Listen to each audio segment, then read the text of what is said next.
참 많이 들었던 찬양이지만 그 찬양 가운데 장미 가운데 가시도 감사하다라는 그 고백이 잠깐 뒤에서 듣는데 가시에 찔렸을 때 감사가 될까 생각을 했는데 참 어려운 일입니다. 그렇죠?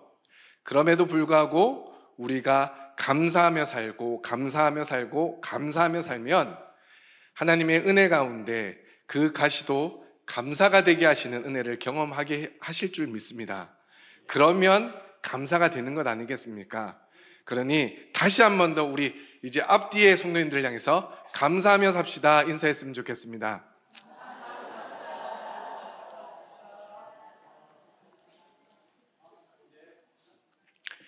현대인들은 감사보다는 수없이 많은 걱정거리 가운데 살아가고 있습니다.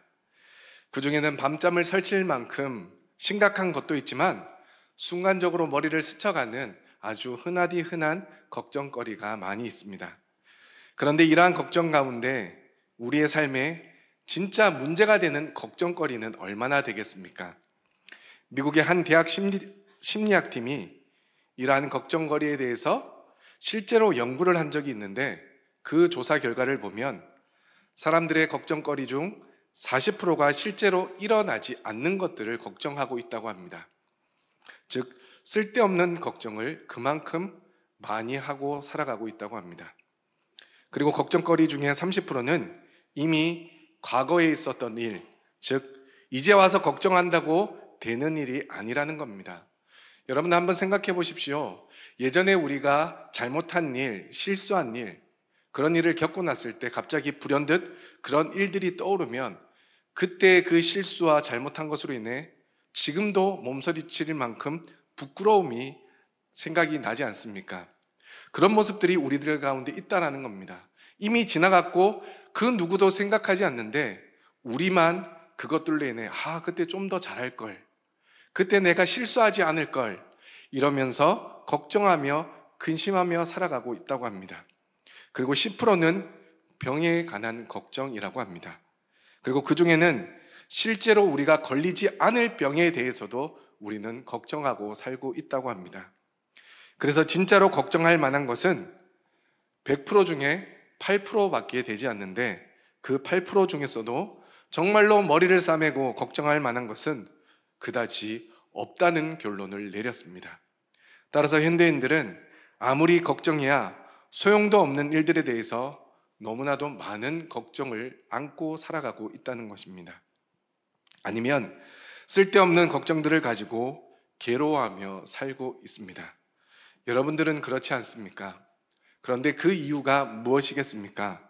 그것은 스스로가 그 걱정을 키우고 있기 때문인 것입니다. 아메리카 체로키 인디언 부족에 내려오는 이야기가 하나 있습니다. 그 인디언 부족의 노인이 손자에게 삶에 대해서 가르치면서 이렇게 이야기를 합니다. 인간의 마음속에는 늘 싸움이 일어나는데 두 마리의 늑대가 싸우는 것 같이 싸움이 일어난다고 이야기합니다. 너무도 끔찍한 싸움이라 어느 한쪽이 이기면 다른 한쪽은 거의 죽게 된다고 이야기합니다. 하나는 악마와 같은 놈인데 분노, 질투, 슬픔, 후회, 탐욕, 교만, 분개, 자기연민, 죄의식, 열등감, 거짓, 허영, 그리고 잘난 체하는 것들, 자신의 거짓 자아를 나타내고 있는 나쁜 놈이 하나 있답니다. 그리고 다른 한 놈은 선한 놈인데 기쁨과 평화와 사랑과 희망과 친절과 선의와 고요함과 겸손함과 동정심, 관대함, 진실, 연민, 신뢰를 나타냅니다. 이런 싸움은 내 안에서도 일어나고 모든 사람들 안에서도 일어나고 있다라고 손자에게 가르쳐 주었습니다. 그때 그 이야기를 듣던 손자가 그렇다면 어떤 늑대가 이길 수 있는지 할아버지에게 묻습니다. 그때 그 노인은 아주 간단히 대답을 합니다. 네가 먹이를 주는 놈이 이긴단다. 이 예화는 무엇을 의미하는 것이겠습니까? 우리가 마음에 어떤 마음을 키우느냐에 따라서 우리의 삶의 모습이 달라진다는 것을 이야기해 주고 있습니다. 악마 같은 늑대는 자기 마음대로, 자기 생각대로, 자기 뜻대로 행동할 때 커지고 선한 늑대는 하나님의 말씀과 기도로 하나님의 뜻, 하나님의 말씀에 순종하며 하나님의 인도하심을 받을 때 커져간다는 사실입니다. 우리 안에는 여러 가지 마음이 있지만 어떤 마음을 붙들고 사느냐에 따라서 우리의 삶의 모습의 결과가 달라진다는 사실을 우리는 기억해야 합니다. 그리고 우리의 고민과 근심도 마찬가지라는 것입니다. 그것을 우리가 우리의 힘으로만 해결하려다 보니 고민과 근심에서 벗어날 수가 없는 것입니다. 오늘 본문에 나오는 예수님의 제자들 역시 이러한 걱정과 근심 속에 놓여 있음을 우리는 알 수가 있습니다. 1절 말씀해 보시면 예수님은 제자들을 향해 너희는 마음에 근심하지 말라. 하나님을 믿으니 또 나를 믿으라 라고 말씀해 주고 있습니다. 본문의 첫 시작이 근심하지 말라라는 것입니다. 그렇다면 제자들은 도대체 무엇 때문에 이렇게 근심하고 있는 것이겠습니까? 이것은 요한복음 13장, 즉 오늘 본문의 앞장에서 그 이유를 설명하고 있는데 그 이유를 세 가지로 간추려 보면 이렇습니다. 첫째는 제자 중 하나가 선생인 예수님을 배반한다는 이야기를 들었기 때문에 그것으로 근심하고 있는 것입니다. 그리고 두 번째는 예수님이 자신들을 떠난다는 이야기를 들었기 때문에 제자들이 근심하고 있다는 것입니다. 그리고 마지막 세 번째는 베드로마저 예수님을 부인하게 될 것이라는 이야기를 들었기 때문에 제자들이 지금 걱정을 하고 있다는 것입니다. 그러므로 이들은 선생은 떠나고 제자 중에 리더였던 베드로는 예수님을 부인하고 또한 자신들 중에 누구인지는 모르나 누군가는 예수님을 배신한다는 것 때문에 근심하고 있다는 것을 요한복음 13장에서 알려주고 있습니다. 이들이 지금까지 지내온 정황들을 한번 생각해 보십시오. 예수님과 첫 만남 후에 선택되어 부르심을 받은 후에 약 3년이라는 시간을 예수님과 함께 보내었습니다. 그리고 그 세월 가운데 예수님께서 베푸시는 수많은 기적과 또한 놀라운 말씀을 들었습니다. 그리고 예수님과 동거동락하면서 삶으로 많은 것을 보고 배웠습니다. 그리고 본문 앞에 요한복음 12장부터의 내용은 또 어떠합니까? 예수님께서 예루살렘에 입성하실 때 수많은 사람들이 예수님을 향해서 종려나무 가지를 흔들며 호산나 찬송하리로다 주의 이름으로 오시는 이 곧 이스라엘의 왕이라 외치는 모습을 제자들이 함께 목격하였습니다. 그 모습을 보면서 제자들의 마음이 어떠했겠습니까? 그리고 그 후에는 예수님이 직접 자신들의 발을 씻겨주시면서 서로 사랑하라라는 새로운 계명을 주시기까지 하였습니다. 예수님과 함께한 시간 중에서 때론 힘들고 어려운 시간도 있었겠지만 본문 앞에 요한복음 12장과 13장의 말씀은 제자들에게는 너무나도 기쁘고 평안한 삶을 지내고 있던 가운데 예수님이 자신들을 떠날 것이고 베드로는 부인할 것이고 그리고 제자들 중에 한 사람은 예수님을 배반해 예수님을 팔 것이라는 말씀을 듣게 되었다는 것입니다. 그리고 오늘 본문의 시작은 그것으로 인하여 제자들이 근심하고 있다라고 말씀해 주고 있는 것입니다. 이들에게는 리더의 부재 그리고 지금까지 함께했던 공동체의 깨어짐으로 인해 근심과 걱정에 사로잡혀 있는 것입니다. 자신들의 선생인 예수는 자신들을 떠난다고 하며 그리고 베드로는 예수님을 부인하고 그리고 자신들 가운데 한 사람은 예수님을 배반한다고 하니 그 공동체의 모습이 얼마나 혼란스러웠겠습니까? 만약 지금 우리가 그런 모습이 있었다면 우리 가운데 누군가가 목사님을 배반하고 목사님이 떠나버리신다고 하면 우리 교회가 얼마나 혼란스러워지겠습니까? 그런데 그때 예수님께서 나타나셔서 근심하지 말라라고 말씀해 주고 있다는 것입니다. 하나님을 믿는 것처럼 자신을 믿으라고 말씀해 주고 있습니다. 우리는 예수님이 우리의 구원자이심을 믿고 있기에 오늘 1절 말씀이 우리에게는 너무나도 큰 위로의 말씀이요 은혜의 말씀이라는 것을 잘 알고 있습니다. 그런데 당시 제자들의 입장에서 보면 이 말씀이 무엇을 의미하는 건지 이해할 수 없었기에 이들에게 있어서는 큰 위로가 되지 못했을 것입니다. 하지만 근심을 제거하는 길은 그들에게 주어진 예수님이 떠나고 베드로는 부인하고 그리고 누군가는 예수님을 배반하는 그런 상황을 변화시키는 것이 아니라 예수님과의 관계를 변화시켜야 함을 예수님은 알고 그들에게 말씀해 주었던 것입니다. 그래서 예수님은 근심하는 제자들에게 유다가 배반하지 않을 것이라고, 베드로가 부인하지 않을 것이라고, 그리고 자신이 제자들을 떠나지 않을 것이라고 말씀하지 않으시고 오히려 제자들에게 믿음을 요구하고 있다는 것입니다. 또한 오늘 본문 2절과 3절 말씀에서는 유대교의 전통적 종말론이 그대로 나오고 있는데, 이것은 예수님이 아버지의 집으로 떠나고 제자들을 위하여 거처를 예비하고 다시 오시겠다 약속하시는 말씀입니다. 예수님은 이미 태초에 하나님과 함께 계셨습니다. 그러므로 여기서 집 그리고 거처는 단순히 장소적인 개념이 아니라 관계성을 말하는 단어입니다. 예수님은 종종 자신이 하나님이 계신 하늘에서 왔다라고 말씀해 주셨습니다. 그때 이 장소는 공간적인 거처를 말하는 것이 아니라 하나님과 하나 되는 관계성을 말하는 상징적인 의미로 사용되었다는 것입니다. 그러므로 예수님은 하나님과 함께하고 하나님과 관계하고 하나님과 하나 되는 길을 준비하여 제자들에게 보여주고 있다는 것입니다. 또한 예수님은 제자들에게 이러한 말씀을 알고 있느냐고 질문하고 있습니다. 하지만 제자들은 요한복음 13장 36절 말씀에서 베드로가 예수님이 가시는 길을 오해하고 주여 어디로 가시나이까? 라고 물은 것 같이 오늘 본문 5절 말씀에서는 도마가 예수님의 말을 오해하고 주여 주께서 어디로 가시는지 우리가 알지 못하거늘 그 길을 어찌 알겠사옵나이까? 라고 다시금 예수님께 질문하고 있다는 것입니다. 도마도 다른 제자들과 같이 예수님이 지금 말씀하시는 의미를 제대로 파악하지 못했던 것입니다. 그런 도마에게 예수님은 이 요한복음에서 자신을 신적 계시인 자신을 드러내는 에고에이미, 즉 내가 무엇이다라는 그 6번째 말씀을 하고 계시는데, 그것이 무엇입니까? 내가 곧 길이요 진리요 생명이라고 말씀해 주고 있다는 것입니다. 예수님은 도마에게 아버지에게, 즉 하나님께 갈 수 있는 직접적인 길을 제시해 주고 있다는 것입니다. 그 길은 방법을 말하는 것이 아니라 또한 집을 찾아가는 지도를 의미하는 것이 아닙니다.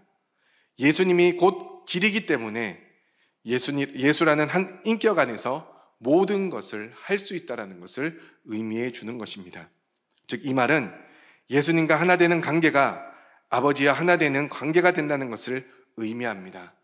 예수님과 하나 되는 관계를 이룰 때 하나님께로 갈 수 있는 길을 찾게 되고 얻을 수 있다는 것입니다. 이 점에서 예수님은 아버지께로 가는 단순한 통로가 아니라 그 길 자체이며 예수님이 하나님께로 가는 길 자체이기에 그 길로 따르면 생명과 진리를 얻을 수 있다라고 우리에게 말씀해 주고 있습니다.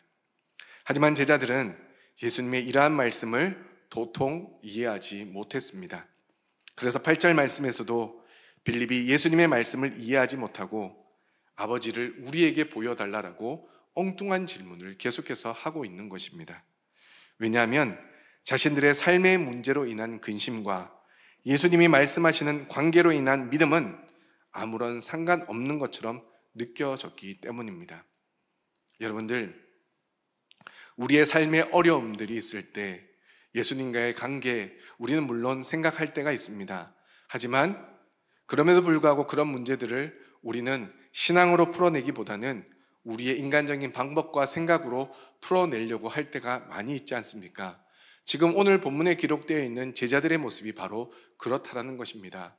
예수님이 자신들을 떠나고 베드로가 부인하고 그리고 제자 중 누군가가 배신한다는 그 말로 인해서 근심하고 있을 때 너희들이 그것으로 인하여 근심하지 말라. 너희들이 이것으로 근심하지 말고 오직 나를 믿어라. 그리하면 너희들의 문제는 해결될 것이라 라고 예수님은 말씀해 주고 있지만 제자들은 무엇이라고 이야기하고 있습니까? 우리가 길을 모르는데 어떻게 그 길을 따르며 우리가 그 길을 모르는데 아버지께로 어떻게 갈 수 있습니까? 그러니 차라리 아버지를 우리에게 직접 보여주십시오. 그러면 우리가 믿겠습니다. 라고 하는 비신앙인의 모습으로 지금 제자들이 예수님께 대답하고 있다는 것입니다. 그런 가운데서 예수님이 자신을 이렇게 밝히고 있었던 것입니다. 우리 6절 말씀, 우리가 잘 아는 말씀이지만 다시 한 번 더 앞에 화면을 보시고 함께 읽어보도록 하겠습니다. 함께 읽겠습니다. 시작.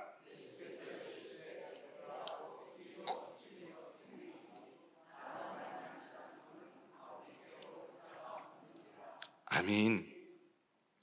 제자들은 그 힘 속에 있는데 예수님의 이러한 말씀은 점점 산으로만 가는 것 같습니다. 자신들이 가지고 있는 문제는 지금 당장 어떻게 살아야 되는지에 대한 문제인데 예수님은 하나님을 믿는 것처럼 자신을 믿으라고 하시면서 자신의 길과 진리와 생명이라는 이해할 수 없는 말씀을 제자들에게 계속해서 해주고 있는 것입니다. 그렇다면 예수님은 제자들에게 이렇게 말씀하신 이유가 무엇이겠습니까? 그 이유는 본문 앞장인 요한복음 13장을 통해서 우리는 이해해야 합니다. 요한복음 13장 말씀을 보시면 예수님은 자신을 배반할 자에게 떡 한 조각을 주시면서 그 사람이 예수님을 배반할 것이라고 경고하셨습니다. 그리고 베드로에게는 닭 울기 전에 자신을 3번 부인할 것을 말씀해 주셨습니다. 결국 가룟 유다와 베드로는 예수님께 직접적으로 배신할 자, 부인할 자라고 지적을 당하고 말았습니다. 그런데 예수님께 직접 배반할 자라고 부인할 자라고 지적받았던 이 두 사람은 극명한 차이를 보이고 있습니다. 요한복음 13장 30절 말씀을 보시면 유다가 그 조각을 받고 곧 나가니 밤이러라 라고 말씀해 주고 있습니다. 다시 말해 유다는 예수님께서 자신을 배반할 자에게 주시는 떡을 받자마자 그 즉시 밖으로 나갔다라고 말씀해 주고 있습니다. 그리고 요한복음 13장 31절 말씀에서 그가 나아간 후에 예수께서 이르시되 라며 예수님은 계속해서 말씀을 이어나가고 있음을 볼 수 있습니다. 이는 유다가 집 밖으로 나간 상황에서도 예수님은 말씀을 그치지 않으시고 남아있는 제자들에게 계속해서 말씀해 주고 있음을 우리에게 알려주고 있다는 것입니다. 그리고 그 말씀을 이어 오늘 본문에 기록된 대로 내가 곧 길이요 진리요 생명이라는 말씀까지 이어서 해주고 있다는 것입니다. 이 말씀은 참으로 중요한 의미를 담고 있습니다.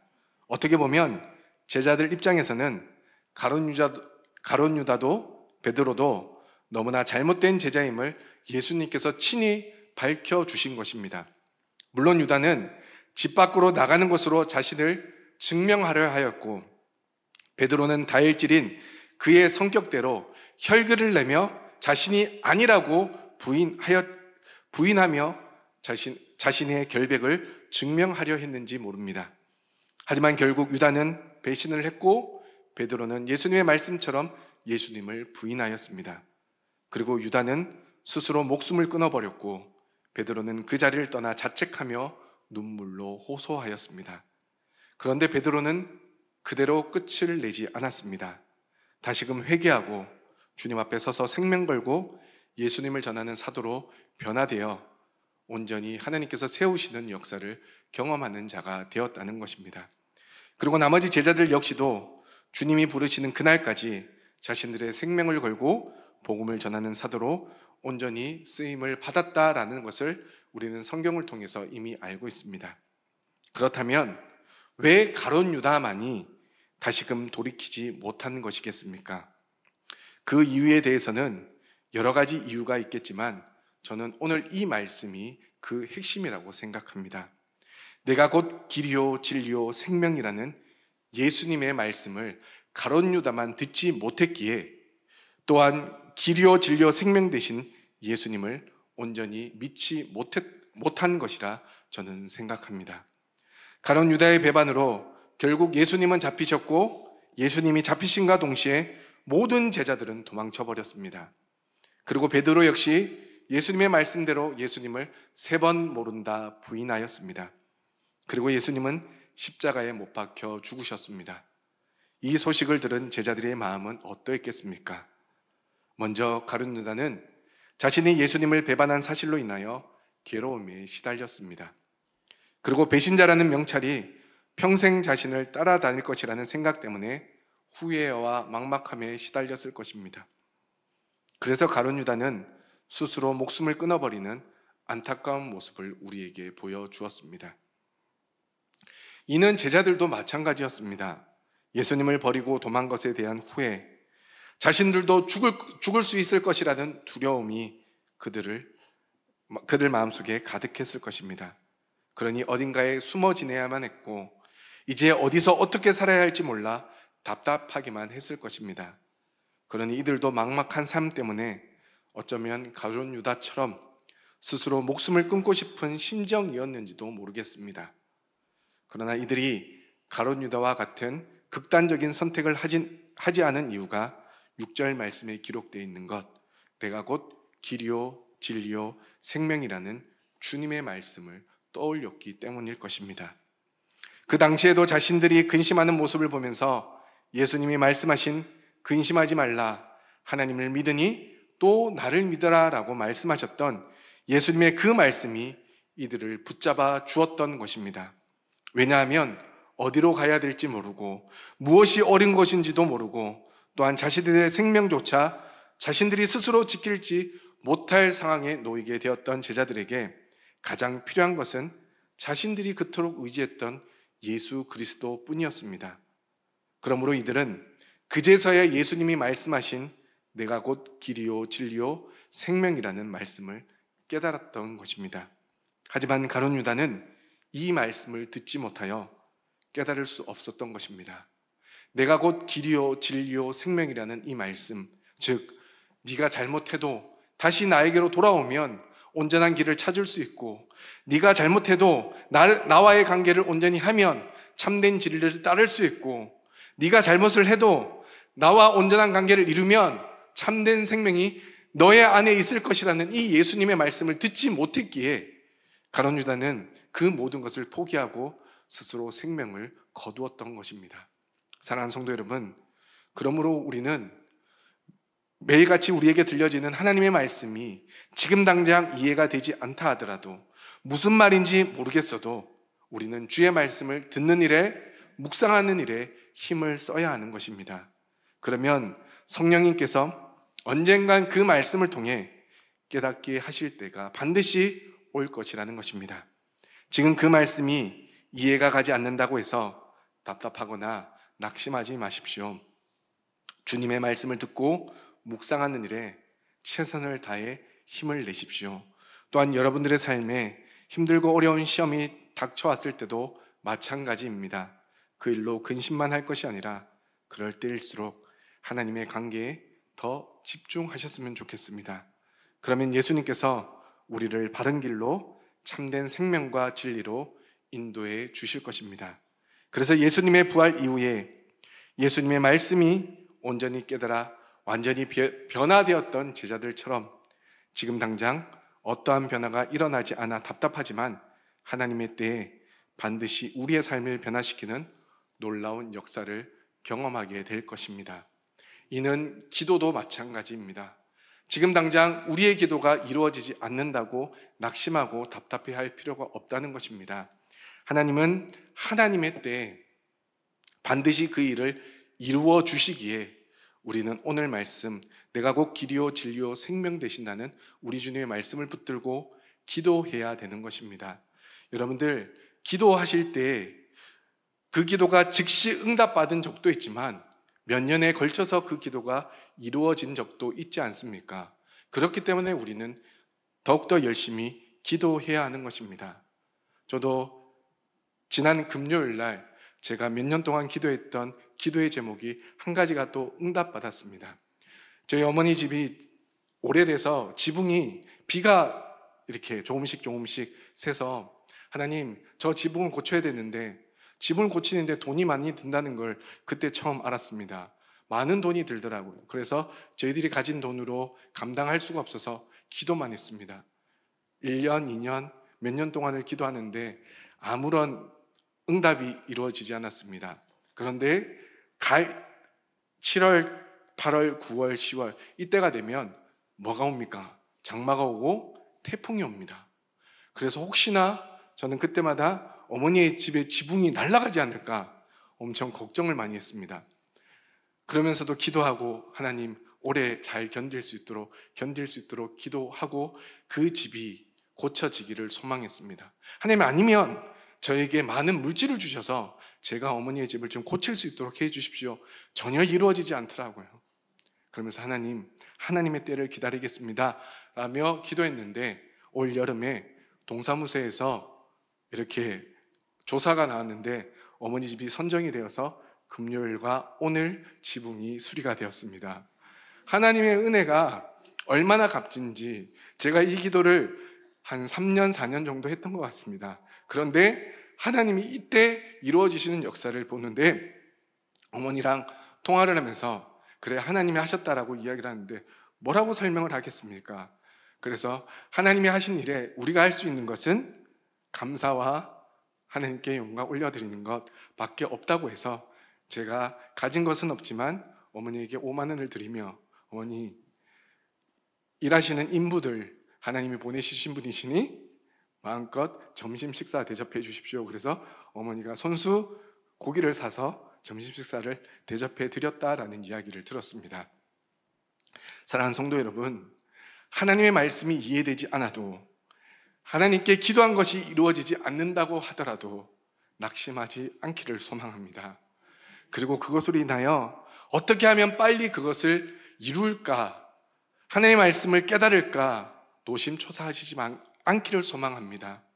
그래서 수많은 사람들이 이단에 빠지는 이유가 하나님의 말씀을 내 힘으로, 내 방법으로 빨리 깨우치려 하다가 이단에 덫에 걸려서 넘어가는 사람들이 너무나도 많습니다. 여러분들, 우리 가운데 이단이 무엇이 제일 문제가 됩니까? 제일 크게 교회를 흔들었던 신천지가 어떻습니까? 거기에 넘어갔던 대부분의 사람들이 그저 그렇게 신앙생활했던 자들이 아니라 목사들이 넘어갔고 장로님들이 넘어갔고 권사님들, 집사님들이 넘어갔습니다. 왜 그렇습니까? 하나님의 말씀을 더 알고 싶어서. 왜 교회에서는 더 가르쳐주지 않습니까? 그러면서 자기가 답답해할 때 신천지나 이단에서 와서 우리가 가르쳐 드리겠습니다. 그리고 듣고 넘어가는 사람들이 너무나도 많다는 것입니다. 하지만 하나님의 말씀은 사람이 가르쳐 줄 수가 없습니다. 하나님의 능력 가운데, 성령의 조명 가운데 풀어 해석되어지는 것이 하나님의 말씀을 기억하셔서 오직 주님 앞에 나와 예배를 통해, 그리고 목사님을 통해 선포되어지는 말씀, 그리고 기도를 통해서 깨달아지는 그 놀라운 은혜를 온전히 누리며 살아가길 소망합니다. 그래서 그 은혜를 통해서 하나님의 능력을 붙들고 기도하시기를 바랍니다. 그러면 하나님의 때가 되면 그 모든 기도는 반드시 이루어질 것입니다. 그것이 오늘 우리 주님께서 본문 6절 말씀에 말씀하셨던 내가 곧 길이요 진리요 생명이라는 말씀이 되어주셔서 우리가 힘들고 어려울 때 그 말씀이 생각나게 하심으로 제자들이 근심 속에서 변화되어 생명 걸고 예수님을 전하는 사도로 변했던 것처럼 하나님은 오늘 이 말씀을 우리에게 주심으로 길과 진리와 생명 되시는 예수님만 온전히 붙들고 살기를 우리 성도님들에게 간절히 원하셔서 여러분들 이 말씀을 통해 주님 부르시는 그날까지 수많은 영혼 주님 앞으로 인도할 수 있는 하나님의 귀한 제자로 세워주시는 놀라운 역사를 그리고 축복을 더해 주실 것입니다. 저와 여러분들의 삶에 이러한 은혜와 축복이 충만하기를 주님의 이름으로 축원합니다.